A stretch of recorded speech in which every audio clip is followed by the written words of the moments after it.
ভ্রমণ যেন কারো মৃত্যুর কারণ না হয়। বিশ্ব পর্যটন দিবসে পর্যটকের এমন মৃত্যু যেন আর কখনোই আমাদের দেখতে না হয়।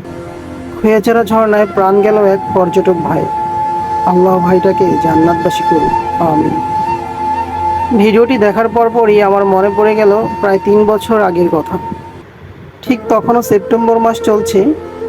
আমরা 5 জন মিলে গিয়েছিলাম আল্লাহর সৃষ্টি এই অপরূপ ঝর্ণার সৌন্দর্য দেখতে।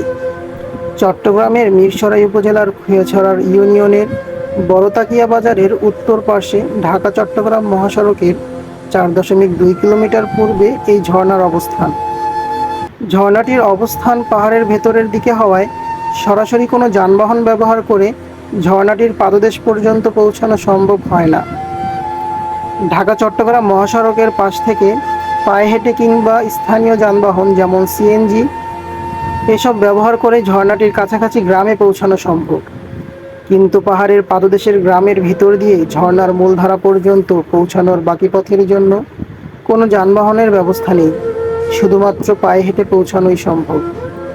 প্রায় 30 মিনিট ঝিরিপথ ধরে পায়ে হাঁটার পর দেখা মিলে খোয়াছড়া ঝর্ণার 9টা স্তরের প্রথম স্তরটি।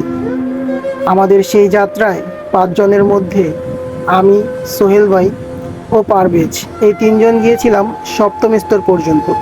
বাকি 2জন সুমন ও নাইম চাচ্চু ছিল প্রথম ঝর্ণাতেই।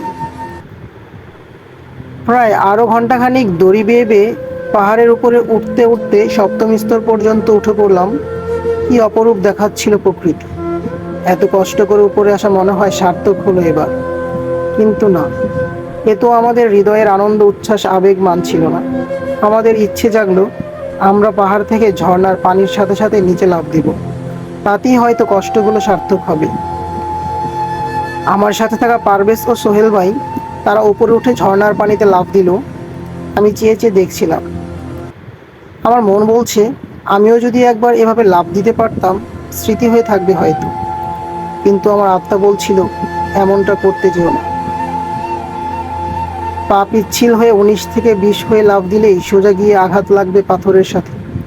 এতে মৃত্যু ঝুঁকি মারাত্মকভাবে বেশি। কিন্তু না, সেদিন আমি আমার আত্মার কথা শুনিনি। সফর সঙ্গীদের কথায় নিজের হৃদয়ের সকল ভয়ভীতি কাটিয়ে আবেগকে প্রাধান্য দিয়ে আনন্দকে আরও বেশি উচ্ছ্বাসিত করতে আল্লাহর নাম নিয়ে লাফ দিয়ে পড়ি। ঝর্ণার পানি উপর থেকে ঠিক যেখানটাতে এসে পড়ে, ঠিক তার নিচ বরাবর মাটিগুলো গর্ত হয়ে অনেক বেশি গভীর হয়ে যায়। উপর থেকে যখন লাফ দিচ্ছিলাম তখন ভাবছিলাম আমি যদি পানির গভীরে হারিয়ে যাই, কিংবা যদি কোনো পাথরের সাথে গিয়ে বাড়ি খাই, আমার তখন কি হবে? আমি কি এই আনন্দ উপভোগ করতে গিয়ে মৃত্যুর মুখ থেকে নিজেকে বাঁচিয়ে নিয়ে আসতে পারবো তো? সেদিনের সেই যাত্রায় আল্লাহ রাব্বুল আলামিন আমাদেরকে সেফলি ফিরিয়ে এনেছিলেন। কিন্তু আজকের এই ভিডিওটি দেখার পর, ভাইটা মারা যাওয়ার পর মনে হলো আমাদের মৃত্যু কতটা কাছে। আমাদের যে কোনো সময়, যে কোনো অবস্থায়, যে কোনো জায়গায় মৃত্যু হয়ে যেতে পারে। তাই সর্বদাই মৃত্যুকে স্মরণ করা উচিত।